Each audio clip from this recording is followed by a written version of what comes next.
No be small thing, no. Hello, everyone. Good evening. Welcome to, what do I call it now? Nothing. Welcome to Aisha's page. Let me put it that way. It's absolutely unbelievable what just happened. I was on a program, a live program, Galaxy TV. They invited me yesterday. And for me, I'm always one who, even though I saw on Twitter now somebody say to me, who watches that, who they watch that TV? I'm always one that feel that, everybody should be given an opportunity. And I don't base interviews on, because this is a small platform. This is a bigger platform. You talk to people on bigger platform and then you don't. So I just feel like I try as much as possible, even though it's a whole lot taxing, you have to. And he just called me in, yesterday and for this interview, and I went in there.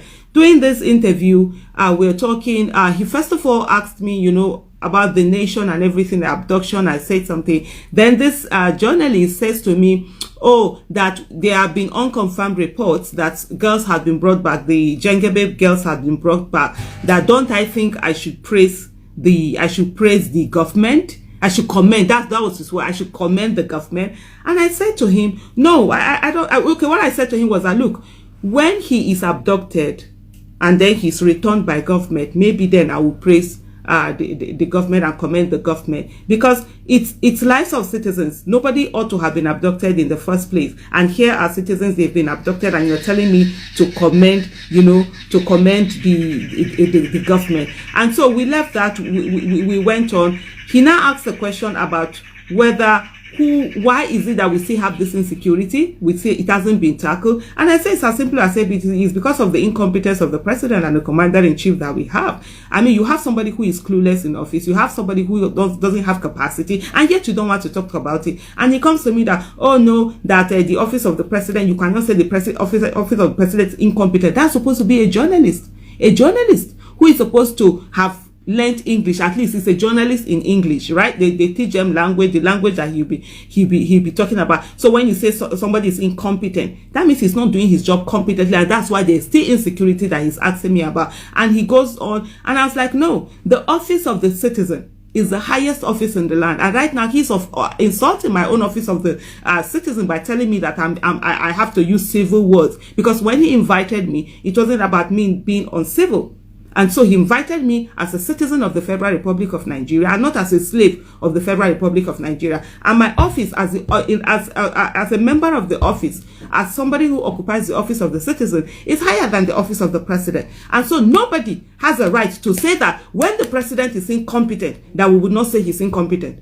Nobody has the right to say that when the president is corrupt, we will not say that the president is corrupt. Nobody has the right to say that when the president has shown ineptitude, that we will not say that he's inept.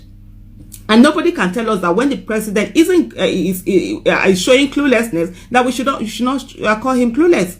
We are more worried. Our media has been cowed. They're afraid of NBC, and they are censoring. They want to censor citizens' words and what we say. What kind of nonsense is that?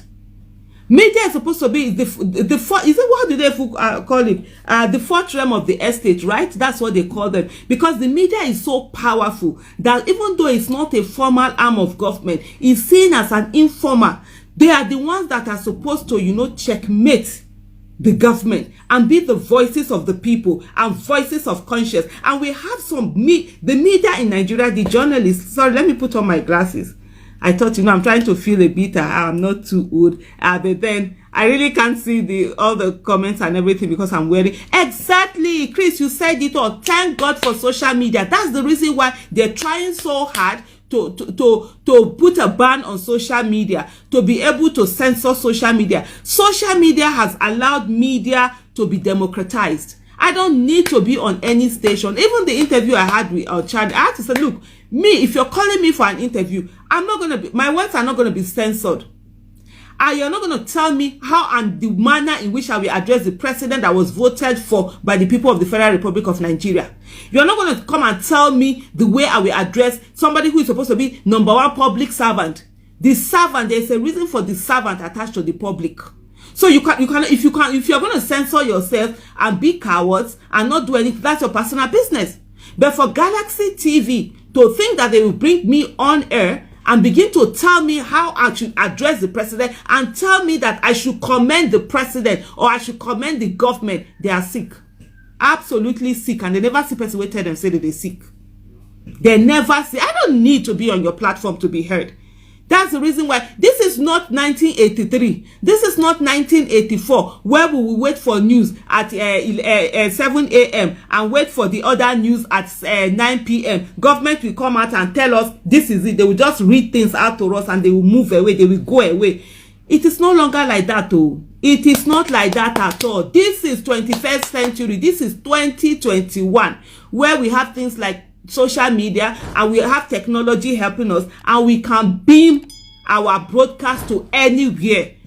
I mean, how many people even knew that I was on Galaxy? Like somebody said, how many people even watch Galaxy? But I'm one person that I just treat people equally. I don't believe, oh, because this is a smaller platform, you shouldn't be there, and then you have to go on the one that it's a bigger platform. I see people on this thing trying to, okay, I think I need to do something. I need to, oh God, I've forgotten how this thing works now. Yes, the one sending the request. Now I see people who are saying they want to be on this thing. It's so annoying. It's really so annoying. So people come and we're going to be slaves because we cannot call the president. What? The president is incompetent, and his incompetence is costing lots of lives. It's costing us a whole lot in this country, and nobody is going to make us not say it. And that's the fact. And if the president doesn't want us to call him incompetent, then what he needs to do is to begin to act competently and give good governance and be accountable and be transparent. He came to tell me that Garba Shehu and the spokespeople of the president have said that it is the body language of the president for him not to come out and speak. Mr. President Muhammadu Buhari does not have the right to a style. Okay, that it is his style. He does not have the right to his style. If he wants to have a personal style, he should go back to Daura and stay there and have his personal style. As long as he is the president of the Federal Republic of Nigeria, as long as he is the commander-in-chief of the armed forces, he does not have a style. What he must have is the style of the people. And that is for him to speak to the people, to come out and speak, to come out and do the needful, to come out and lead competently and not to be leading incompetently. If it was the style of the president not to speak, why did he go around the 36 states and federal capital to campaign for votes? During campaign, why don't he stay at home? Why is it that he never stays at home? It's only when it is time for governance that he knows that he has time. We are not paying him to have time. It's not for him to have time. We are paying his bills. We are taking care of him, and he needs to listen to the people. Hello, how are you? Good evening. I'm blessed, my sister. Thank you for your passion and your fire. It is needed. It is always needed, and it will be needed until the nonsense is stopped. So absolutely. No matter the nonsense that they talk about censorship and those people, for us who have ears to listen and ears to see, the people who want to censor the truth, you know what they are doing. You know what energy they are working with. You know how they feel about us. They clearly don't feel that they are us. It's not hard to tell if you've got eyes to see and ears to listen. They don't want you to tell the truth, knowing what's happened the other day, what's been happening for hundreds of years. So they want it to continue. That's what people need to realize. It's not just that they're censoring the sister here. They are censoring progress. They are censoring progress. They don't want progress. They want the same nonsense, corruption, everyday death, everyday murder, everyday bullying. These people don't talk about the truth because we want the same things. That's what we need to understand that as well. It's not just Aisha. Aisha's not alone. There's how many of us? I'm in England. There's people all around the world. How much Nigerians are in America? How long have they been there? It's not just Aisha. So I give thanks for your life, Aisha. You continue doing what you need to do. Thank you so much. God bless you. Thank you so much for joining me today. Thank you. One of the things that we must absolutely realize is that, first of all, in Nigeria, we are citizens, we are not slaves. And nobody is going to make us slaves in our own country. And most especially not those that were voted into office. People stood on the line to vote for them. And you get into office, you think you can lord it over us. And especially this media that has turned itself to brown envelope profession. So because you're giving brand envelope, because they're going to come and tell you that they will sign you and everything, all you need to do is that, oh, you begin to be slaves to the people in government. When government officials will come, they will be saying nonsense in your office. They will be abusing our sensibilities. But the media will not say anything. They will be smiling with them. They will be opening their teeth for them. They will be opening their teeth for them. That's all they know how to do. But when it is when they see fellow citizens that they open their eye. You can't open your eye for me. No, not at all. For waiting now. Do I look like I need to be on your TV to be seen?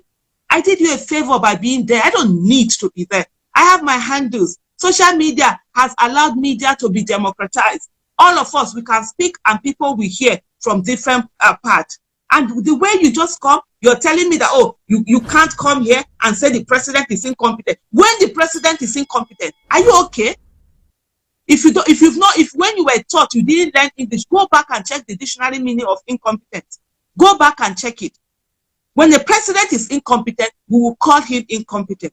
And a president that does not want to be called incompetent should stop acting incompetently. It's as simple as that. The same breath you are using to ask me that, why is it that the insecurity has not stopped? The same breath you are using to ask me that, why is it that people are still being kidnapped in this manner? And you are using the same breath to tell me that, oh, I shouldn't say the president is incompetent. What is it? Oh, I should say the president is fine. Oh, the president is good. The good call. Good kill you there. See me as I sit down here saying, you want to tell me that kind of thing. So wait here. I look at person where they look for something. I look at person where they look for food where you go chop. Hunger they keep person. Now only slim person go slim that. No, I mean I even want slim that before. The weight done too much now. I still get 15 kg where I supposed drop. So if now hunger, make the hunger the wire person. What's the meaning of this? We have a media that is as useless can be.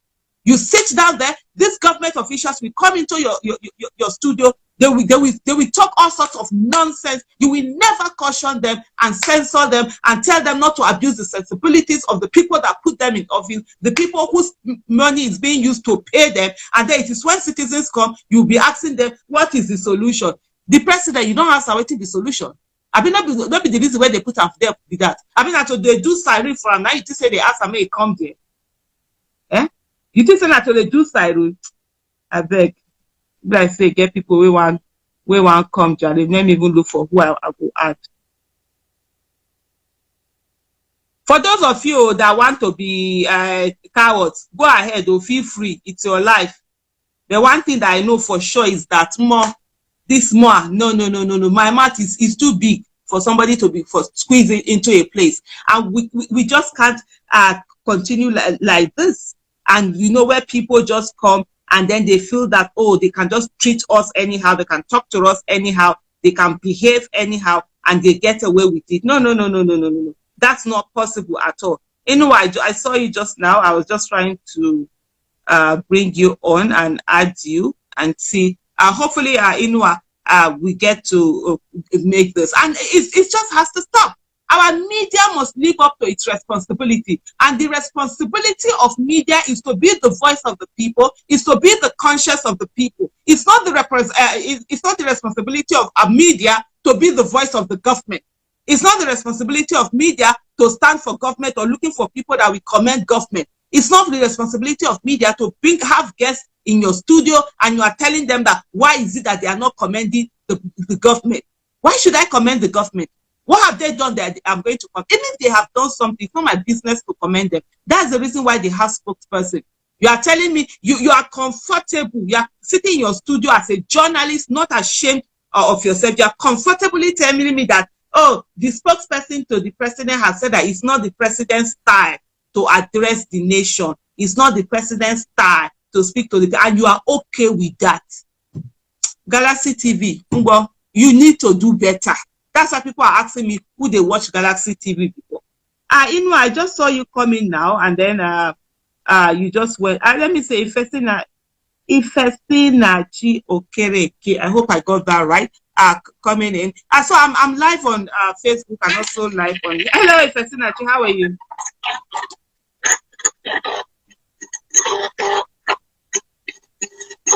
Oh, I think there's a bit of network problem. Hello? Yeah, but I can't hear you. It's a bit start. I don't know whether it's starting or something. Do you need to put something up?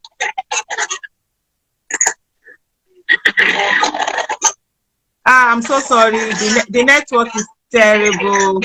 Yeah, I would have loved to hear you, but the network is so terrible. I don't know whether it's from my end or from his own end. I could barely hear him. There's so many static going on. Thank Jude. Thank you so much. Yeah, Sani Inua. Baba, we seem to lost the audio. I actually saw your picture came in, but there was a bit of issue with the audio. So maybe I don't know whether it's from my end or from whose end it is. Let me see another one, Aisha Jimo. Hopefully it comes on. But we just have to, we cannot continue like this. Omo, you're waiting. We have children that are being taken away from school. Do we understand the trauma that they have gone through? Do you understand the stress they have gone through? Do we understand that children all over in Nigeria, or when they go to school, that they are afraid? Our children are developing post-traumatic stress disorder because we've been a nation that has not been able to protect them. And here people are thinking, are concerned that the president, that they call the president incompetent. The president is incompetent. The president is clueless. The president is corrupt. The president is inept. The president is a failure. If you like, hit your head on the wall.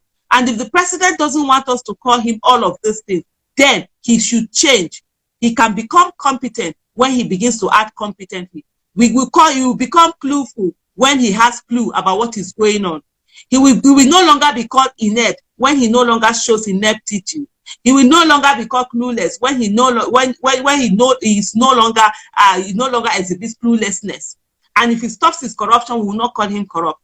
The president is also callous, heartless, irresponsible, and pathetic. And these are facts. Day before yesterday, 7 military officers, some of them young people. I saw one that was born 1996. He's just about 3 years older than my first child. He died. One of them was born 1973, I think around towards the end, a few months older than myself. He was on that plane that died. Nigerians from across different states were represented. They died. They were buried in Abuja, yet the president did not leave Villa to come and be at their burial. When Abu Ali was brought in, the whole nation was mourning, was brought in from, flown in from Maiduguri to be buried in Abuja. The president did not come up. He went to go and do election in Edo State. When it is time to campaign and hold people's hand, he will be there. Anambra State will soon start a campaign, right? They will still start this. You will see the president will carry his 2 left legs and go there and go and campaign and be talking for them to be voted. But yet, when it comes to governance, he's nowhere to be found. And then we are told that that is his body language, that is his style, and we should accept that that is his style. No, it cannot. The president cannot afford a style. We are the ones that employed him. We are the ones to dictate to him what kind of style he should have or not have. And for the media to come and try to censor people, that will not be acceptable.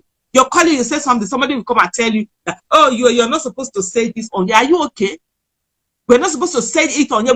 Are you calling me to your studio for me to come and speak the language you want to hear? Or are you calling me to your studio for you to hear what my views are?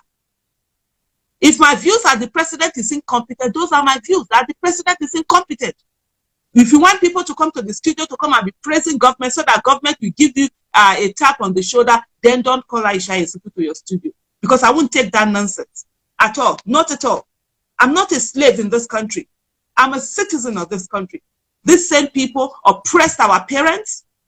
They are oppressing us, and we allow them to oppress our children. No way. That oppression must stop. That oppression must absolutely stop. Solomon Sohaid, absolutely. It's okay. We will speak out. We will not keep quiet for anyone. We will not be cowards. And anybody that wants a coward should never, ever, ever invite an Aisha Yesufu to your studio.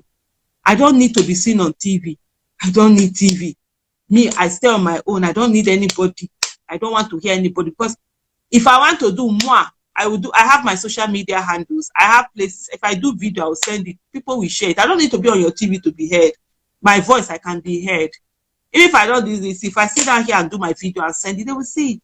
So why are you calling me to come here if you don't want to hear my views? Why are you calling me to be on your program If you want me to come there and hear the what do you call it now? The views that you want the government, that you want to hear and the government to hear. Honestly, our journalists, our media should wake up and realize that they are not slaves. I've asked this question before. Where is NUJ? Your people have been turned to slaves. Your members have been turned to slaves. They have been turned into something shabby, and you're doing absolutely nothing about it. You sit down there, you call yourself journalists. It's maybe probably to collect whatever money it is that you collect. They are oppressed and you're never there for them. Even during the military, people spoke. Media stood. Talk less of now that we have a democracy. We have a democracy and then somebody will come here and want to lord it over us. No way. You can go and lord it to people in Daura. Those are who don't turn themselves to MU. If you go there, go meet them. No be here. No be here. This country where we did, all of us get down. No Nigerian is more Nigerian than any Nigerian. And nobody is going to come here and try to make us this thing.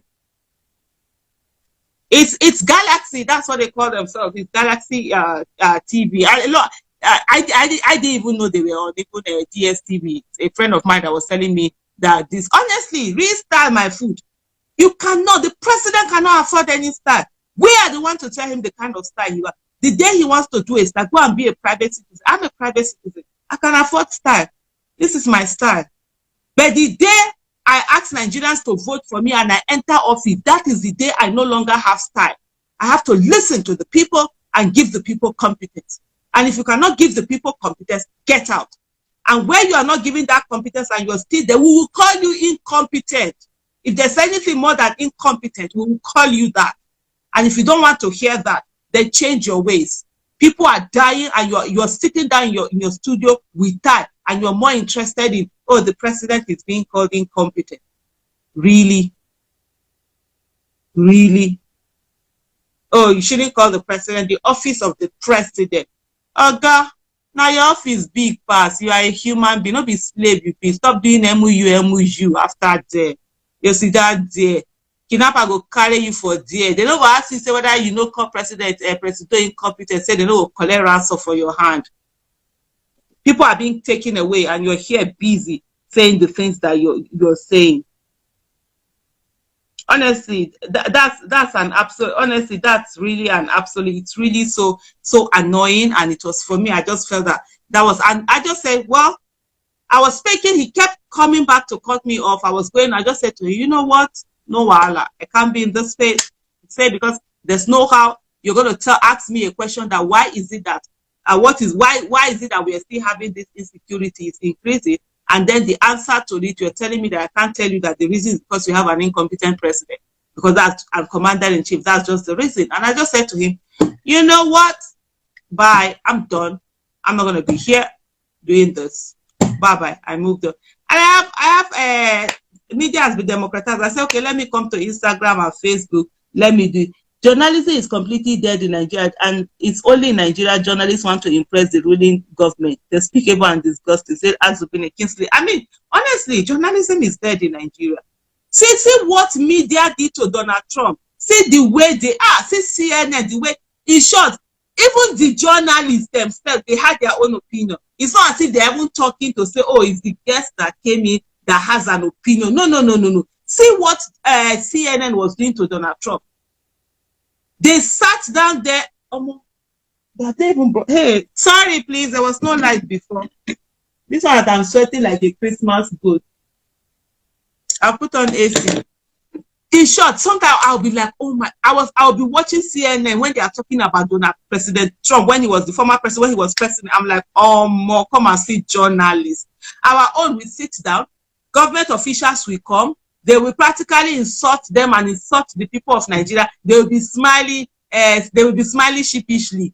Your Excellency. How do you call somebody who hasn't done an excellent job Excellency? You want me to call Buhari Excellency? God forbid. God forbid. I want to call him incompetent because that's what he has done. You'll be calling somebody distinguished, somebody that has not distinguished himself distinguished. You'll be calling somebody that is a coward distinguished. How? You'll be calling your honorable, somebody that has behaved dishonorably. I don't do psychopathy. I'm not a slave, I'm a citizen. And I know that my office is higher. The government derives its power from the people. The people must understand that fact. The government derives its power from the people, and that's what it is. And if you do not understand that your office is higher than the office of the president, then sorry for you. Especially when you are media. These are things you ought to have learned. You are a media, you are not a spokesperson for the government. You are not there to make the government look good. You are not there to get guests that will make the government look good. And if you think that, oh, you will come to my, it's me, that you will tell, oh, don't say this to the president. You kept interrupting me. Don't call the president incompetent. Don't call the president incompetent. And then you use that to go and show them and say that, oh, Aisha came on my show and I told her not to tell the president incompetent and she didn't call the president. In short, you know, say, get some time when you say something that for your language, you feel talk. And you say they break jaw for your mouth. Now me wanted shine that shine. At all. It will end there. We'll continue to speak out. We'll continue to make demands. We are citizens of this country. We are not slaves. And that's it. And anybody that does not understand that, sorry for you. And before I round up now, I want to say this. Sadly, Nigeria has become a nation where people are afraid to speak. Nigeria has become a nation where people are afraid of their shadows. Nigeria has become a nation where becoming a victim is no longer a matter of if, but a matter of when. Nigeria has become a nation where there is no peace. Because according to Mala Aminu Kano, he said, Nigeria will know no peace until the child of nobody becomes somebody without knowing anybody. And today we have a country where the child of nobody cannot become somebody without knowing anybody. They want to perpetually keep us as slaves. And that's the reason why they do all they can to shut down the voices that speak out. They have done all they can to ensure that media is cowed. It's made to not be that conscious of the people, that voice of the people. Every one of us must know that we all must be active citizens.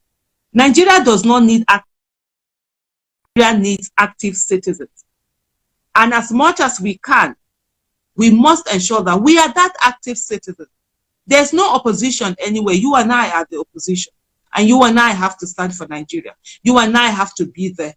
Many people will say that what's there to fight for in Nigeria? Everything.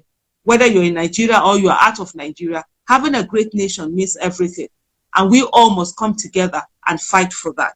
We cannot afford to continue to allow things to be this way, where only a few come down and they want to rule over us. They want to trample on our rights. They want to take us away. The moment we say something, we are arrested.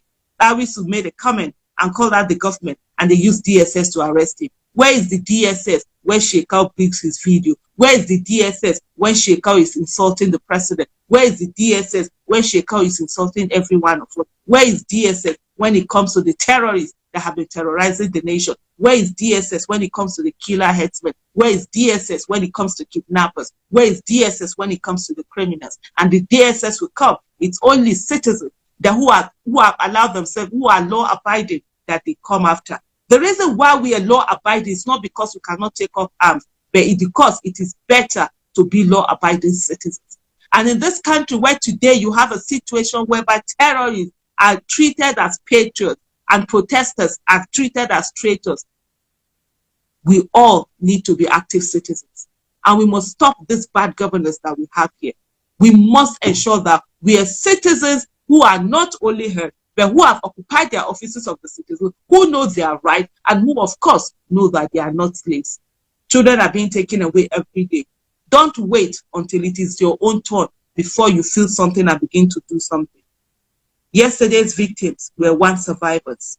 Today's victims were yesterday's survivors. And tomorrow's victims will be today's survivors. The question I always ask is, who is next? Who is going to get that phone call that says your child's school has been attacked? Many will say, God forbid. But even those whose children have been taken away, they once said, God forbid. When Buhari happened, Chibok never knew to be their turn. When Chibok happened, Potiskum boys never knew it was going to be their turn. When Potiskum happened, Dabchi never knew it was going to be their turn. When Kankara happened, Kagara never knew it was going to be their turn. When Kagara happened, Jangebe never knew it was going to be their turn. And Jangebe happened. Whose turn is going to be? We don't know. And here we are. We have journalists coming out to tell us that we should not call out a president who has failed every one of us. A president who has met a country at its knees and then took the country below its needs. A president who has further divided the country. A president who has caused more insecurity. A president who has caused more economic hardship. A president who has caused more out-of-school children. A president who has caused more infant mortality and maternal mortality. A president who on every indices has failed completely, a total failure, and an incompetent president. And yet, they don't want us to say so. We are citizens. We are not slaves. And we'll continue to call out the incompetence, cluelessness, corruption, ineptitude, and failure of the president. We will also call out the carelessness, the heartlessness, the irresponsibility, and the pathetic nature of the president, where people are being killed. He does nothing. He says nothing. Where he never cares about the plight of the people who voted him, most especially the poor that have always been there with him from 2003 when he decided to run for office. He ran for 12 years. Nobody voted for him. Only his few people that believed in him. And even that base today, he hasn't been there for them. For 12 years, he kept running to come and met out this hardship. And you say we should not call out his incompetence. We will. Thank you so much for listening to me. And remember, no Nigerian is more Nigerian than any Nigerian. Thank you.